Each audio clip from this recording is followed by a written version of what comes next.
आषाढी वारीनिमित्त पंढरपुरात लाखो वारकरी दाखल झाले आहेत. या पार्श्वभूमीवर वारकऱ्यांच्या दर्शनात कोणताही अडथळा येऊ नये यासाठी राज्याचे उपमुख्यमंत्री एकनाथ शिंदे यांनी श्री विठ्ठल रुक्मिणी मंदिरात प्रवेश न करता बाहेरूनच मुखदर्शन घेतले.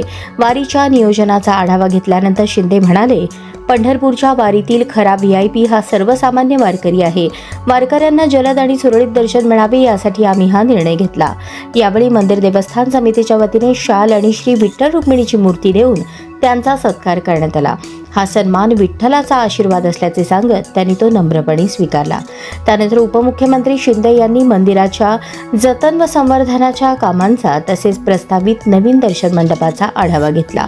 पंढरपूर कॉरिडॉर प्रकल्पाबाबत नागरिकांशी चर्चा करून त्यांना विश्वासात घेऊनच पुढील निर्णय घेतले जातील असेही त्यांनी स्पष्ट केले. यावेळी आरोग्यमंत्री प्रकाश आंबेडकर, गृहराज्यमंत्री योगेश कदम, आमदार तानाजी सावंत, समाधान अवताडे, राजू खरे, अभिजित पाटील आणि संबंधित अधिकारी उपस्थित होते.